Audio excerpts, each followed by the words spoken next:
ముదిమి వచ్చు వరకు నిన్ను ఎత్తుకొనివాడు నేనే. తల వెంట్రుకలు నెరయ వరకు నిన్ను ఎత్తుకొనివాడను నేనే చేసి ఉన్నాను. నిన్ను చంక పెట్టుకొనివాడను నేనే.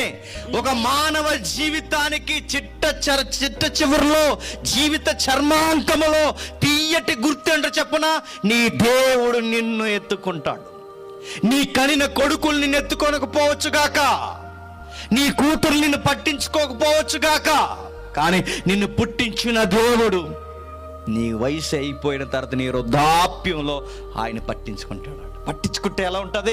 ఆయన పట్టించుకోవడం మొదలు పెడితే వృద్ధాప్యపు దినాలు కూడా చాలా అందమైన దినాలుగా ముగుస్తాయి. వృద్ధాప్యపు దినాలు కూడా అందంగా ముగుస్తాయి అంటే అవును, ఆ సృష్టికర్తను స్మరణకు తెచ్చుకుని ఆయన కొరకు బ్రతికే ఆ జీవితాన్ని చాలా అందంగా దేవుడు ముగిస్తాడు. ఉన్నాయి అలాంటి జీవితాలంటే మచ్చుకొక ఉదాహరణ చూడడం ముగించుకుందాం. ఆదికాండం 49వ అధ్యాయం చివరి వచనం. ఆదికాండం 49వ అధ్యాయం చివరి వచనం. ఆదికాండం 49వ అధ్యాయం చివరి వచనం. యాకోబు తన కుమారులకు ఆజ్ఞాపించుట చాలించిన తర్వాత మంచం మీద తన కాళ్ళు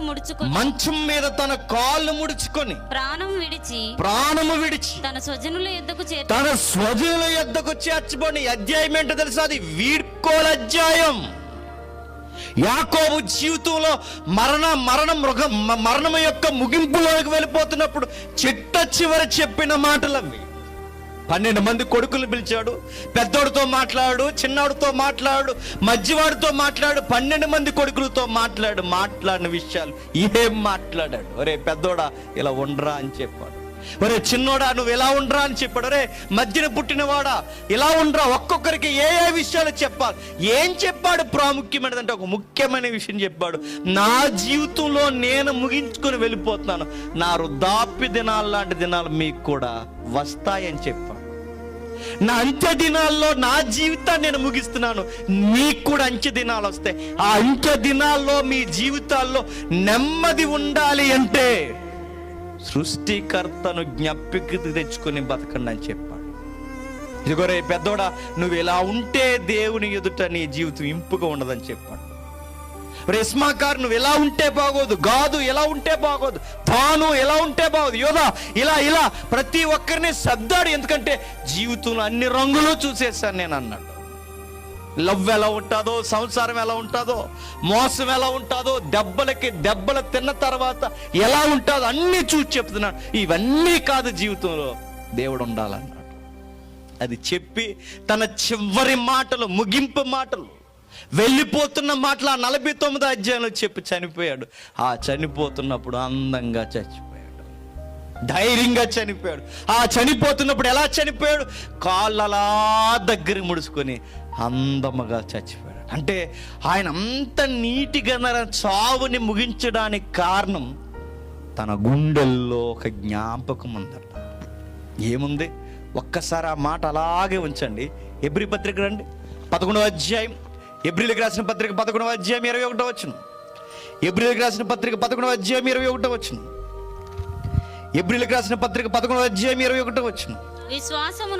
విశ్వాసమును బట్టి యాకోబు అవసాన కాలం ఫుట్ నోట్ ఇచ్చేటండి. అవసాన కాలం మరణ కాలమందు యోసేపు కుమారులలో ఒక్కొక్కరిని ఆశీర్వదించి తన చేతి కర్ర మొదల మీద ఆనుకొని దేవునికి నమస్కారము చేసి తన జీవితాన్ని ముగించేశాడు. ఎలా ముగించాడట? తన అవసాన కాలం అంటే మరణకాలాన్ని ఎలా ముగించాడు యాకోబు అంటే, ఒకవైపు తన వైపు చూసుకున్నాడు, పక్కనున్న చేతికర్ర చూశాడు. తన అవసాన కాలం అంటే మరణకాలమందు ఆ మరణంలో ధైర్యముగా చనిపోవడానికి యాకోబు గుండెల్లో ఏముంది? ఒక తీయటి దేవుడిచ్చిన జ్ఞాపకం ఉంది. ఏముంది? అంతకుముందు తన మీద తాను ఆనుకునేవాడు, తన మేధశక్తిని నమ్మేవాడు, తన బలాన్ని నమ్మేవాడు. తన మేధశక్తికి బలమైన పునాదైన తుంటే ఎముకని ఎరగొట్టించుకున్నాడు. దేవునితో పోరాడి తుంటె ఎముకని ఎరగొట్టించుకున్నాడు. ఎప్పుడైతే తుంటె ఎముక విరిగిపోయిందో ఒక అనుభవం వచ్చింది. ఆ అనుభవం ఏంటో తెలుసా? ఆనుకోవలసినది నా మీద నేను కాదు, ఆనుకోవలసినది దేవుడిచ్చిన జ్ఞాపకం మీద. అదే చేతి కర్ర. దేవుడిచ్చిన జ్ఞాపకం చేతికర్ర మీద అనుకున్నాడు. ఎప్పుడు లేచినా ఆయనకి చేతికర్ర పక్కనే ఉండేది. ఆ చేతికర్ర మీద ఆనుకున్నప్పుడల్లా కర్రను చూసిన వెంటనే ఎవరు గుర్తొచ్చేవారట? దేవుడు.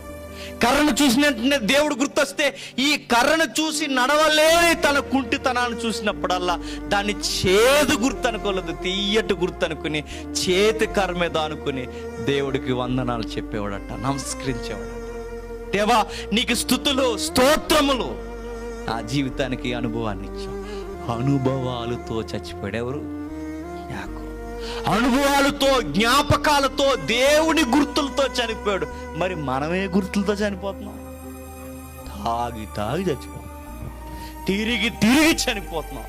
సంసారంలో వాళ్ళందరికీ చక్కబడి చచ్చిపోతున్నాం, అన్ని పంచి చచ్చిపోతున్నాం. వాళ్ళ పంచిన తర్వాత గెంటేసాక బెంగతో చచ్చిపోతున్నాం. యాకోబు ఎలా చనిపోయాడు తెలుసా? ధైర్యముగా చనిపోయాడు. తన జీవితంలో దేవుని పెట్టుకుని చనిపోయాడు. తన కొడుకు చనిపోయినప్పుడు, తన కొడుకు ముందు తన చనిపోతున్నప్పుడు, ఆ కొడుకులందరిలో ఉత్తమ కొడుకు ఉన్నాడు. ఆ కొడుకు పేరు యోసేపు. మాటినే కొడుకు, అర్థం చేసుకునే కొడుకు, విషయం చెప్పక మునిపే ఏం కావాలో తండ్రిని అర్థం చేసుకున్న కొడుకు. ఆ కొడుకుకి తండ్రికి ఉన్న అవినాభావ సంబంధం చాలా మంచిది. కొడుకును ఒక తీయటి గుర్తు అడిగాడు. అరే, పెద్దోడికి చెప్పను, రెండోడికి చెప్పను, మూడోడికి చెప్పను, నాలుగోడికి చెప్పను, ఎవడికి చెప్పను, యోసేపు నీకు చెప్తాను రా. నేను చనిపోయిన తర్వాత నా చివరి కోరిక ఏంటంటే, ఇదిగో నన్ను ఇక్కడి నుంచి వాగ్దాన భూభాగానికి నా బాడీని తీసుకెళ్ళిపోన్నాను. ఎందుకంటే అది నా కోరిక, నా చివరి కోరిక. ఆ వాగ్దాన భూభాగానికి తీసుకెళ్ళిపో, పరలోకానికి గుర్తుగా ఉన్న ఆ భూభాగానికి తీసుకెళ్ళిపో. ఎందుకు తీసుకెళ్ళాలి డాడీ అని అడిగితే, నా పితరుడైన తండ్రి అక్కడ ఉన్నాడు, ఇస్సాక్ అక్కడ ఉన్నాడు, నా పితరులు స్వజనులందరూ అక్కడ ఉన్నారు.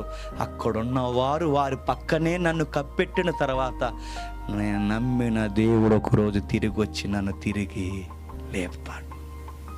నేను నమ్మిన దేవుడు నన్ను తిరిగి లేపుతాడు. లేపినప్పుడు మేమందరం ఒకేసారి ఒకే దిక్కున లేవాలి. ఇది నా జ్ఞాపకం, ఇది నాకు కావలసిన జ్ఞాపకం, నా చివరి కోరిక. మరి మన కోరిక ఎలాంటి కోరిక చెప్పనా? ఒరే లాస్ట్గా బోటి గోంగూర తేరా అన్నారు.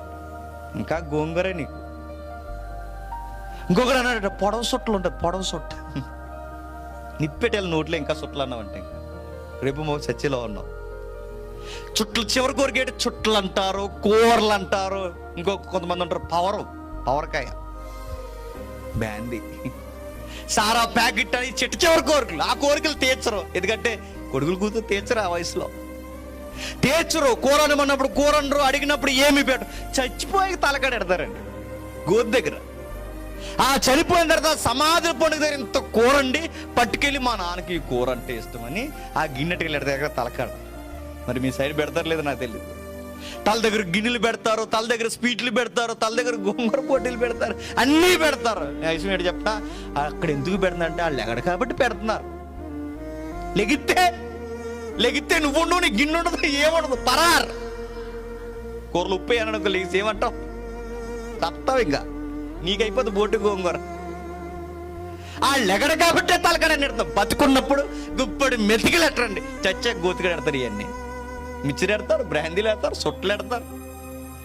ఈ మనుషులు ఏమంటారు చెప్పిన, ఈ కోరికలు కూడా చివరి కోరికలు తీరో, గుర్తుపెట్టుకో. కానీ యాకోబు చివరి కోరిక తీరుతుంది. ఎందుకో చెప్పిన, తన నమ్మిన దేవుడు తను ఎత్తుకున్నాడు.